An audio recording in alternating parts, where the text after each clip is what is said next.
हल्ला बोल टीवी और मैं हूं आपके साथ सुरभि। संसद में वित्त मंत्री निर्मला सीतारमण बजट 2026 पेश कर रही हैं। इस दौरान बिहार को क्या क्या मिला, इसके बारे में हमें विस्तार से बताएंगे हल्ला बोल टीवी के संपादक दीपक शर्मा। देखिए, बिहार के लोगों की नजर बजट पर बहुत उम्मीदों के साथ है, क्योंकि पिछली बार बिहार को बहुत कुछ मिला था। तो पिछली बार तो चुनाव था तो बिहार को बहुत कुछ मिला। इस बार चुनाव नहीं है तो क्या बिहार को निराशा झेलनी पड़ेगी? क्या बिहार को पिछली बार इसलिए इतना कुछ मिला था क्योंकि बिहार में चुनाव था? तो ऐसा नहीं है। बिहार को इस बार भी कई सारी चीजें मिली हैं जो हम आपको बताते हैं कि क्या क्या बिहार को मिला है। सभी जिलों में इमरजेंसी ट्रॉमा सेंटर खोले जाएंगे। जितने भी जिले हैं, तो बिहार के भी सारे जिलों में 38 जिलों में ट्रॉमा सेंटर खोलेंगे। इमरजेंसी ट्रॉमा सेंटर हर जिले में होगा तो इससे बहुत फायदा होगा लोगों को। तो एक बड़ी सौगात यह है कि सभी जिलों में इमरजेंसी ट्रॉमा सेंटर खोले जाएंगे। साथ ही साथ वित्त मंत्री निर्मला सीतारमण ने बिहार की लखपति दीदियों को भी एक बड़ा संदेश दिया है।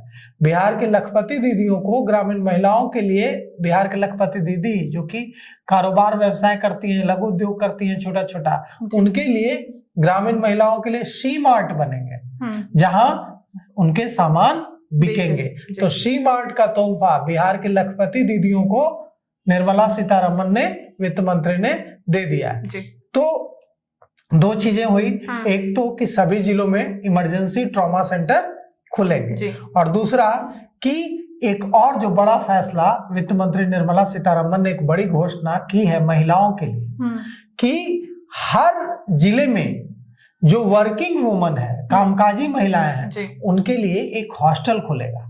ये फैसला बहुत ही अच्छा फैसला है, क्योंकि जो महिलाएं नौकरी करती हैं उनको बड़ी दिक्कत आती है। कई बार वो घर नहीं ले पाती, रहने की परेशानी होती है, कई बार घर मिल भी नहीं पाता। तो ऐसे में सरकार अगर हर जिले में कामकाजी महिलाओं के लिए एक हॉस्टल बनाएगी तो इससे महिलाओं को बड़ी सुविधा होगी। अब सोच लीजिए कि कोई सुदूर किसी जिले में चला जाए और महिला, और वहां उसको रहने की अच्छे से जगह न मिले तो दिक्कत होगी। तो ऐसे में अगर एक ऐसा हॉस्टल होगा जो सरकारी होगा, जहां सुरक्षा की व्यवस्था होगी, तो महिलाओं के लिए आसानी होगी। तो यह फैसला बेहद स्वागत योग्य फैसला है। इसके अलावा वित्त मंत्री ने, सीतारमण ने ऐलान किया है कि बुद्ध स्थलों का विकास किया जाएगा। बुद्ध स्थलों के विकास का काम होगा। बुद्ध स्थल मतलब वैसी टूरिस्ट प्लेस जो भगवान बुद्ध से जुड़े हुए हैं, उनका विकास किया जाएगा। बुद्ध स्थल गया भी है तो बोध गया का भी विकास होगा। इसके बोध गया है, सारनाथ है, राजगीर है, इन सारे स्थलों का विकास होगा। तो बोध गया के लिए एक उम्मीद की किरण बनी है। आज बिहार में चैम्बर ऑफ कॉमर्स और दूसरे जगहों पर, तो चैम्बर ऑफ कॉमर्स के लोग बड़ी संख्या में जमा होकर बजट देख रहे हैं, और वित्त मंत्री निर्मला सीतारमण क्या सौगातें देती है बिहार को और कारोबारियों को, इस पर सबकी नजर है। हम आपको और कुछ और ऐलान जो बिहार को लेकर किए गए हैं उसके बारे में जानकारी देते हैं कि संसद में बजट पेश करते हुए वित्त मंत्री निर्मला सीतारमण ने ऐलान किया है कि पटना और वाराणसी में पानी के जहाजों की मरम्मत होगी। तो ये एक बड़ा फैसला है। पटना और वाराणसी में पानी के जहाजों की मरम्मत होगी तो इससे रोजगार के अवसर भी बढ़ेंगे, नौकरियों के अवसर भी बढ़ेंगे। और भी फैसले लिए गए हैं जिनके बारे में हम आपको बताते हैं कि विदेश यात्रा सस्ती होगी। अब विदेश जाना सस्ता होगा। विदेश यात्रा कैसे सस्ती होगी? तो विदेश यात्रा पर TDS 2% घटा दिया गया है। तो अगर आप भी विदेश जाने का प्लान कर रहे हैं तो आपके लिए यह खुशी भरी खबर है, और आपको 2% TDS अब कम देना पड़ेगा।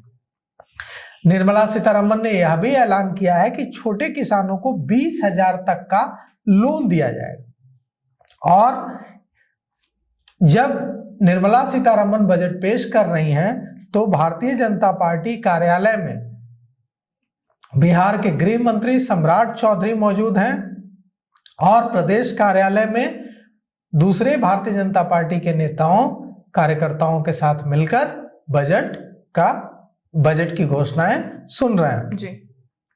तो और भी कई फैसले इस बजट में बिहार को लेकर लिए जा सकते हैं। अभी और जो फैसले लिए गए हैं उनके बारे में हम आपको जानकारी देते हैं कि वित्त मंत्री निर्मला सीतारमण ने कहा है कि आयकर फॉर्म अपडेट किया जाएगा और 1 अप्रैल 2026 से नया टैक्स अधिनियम आएगा।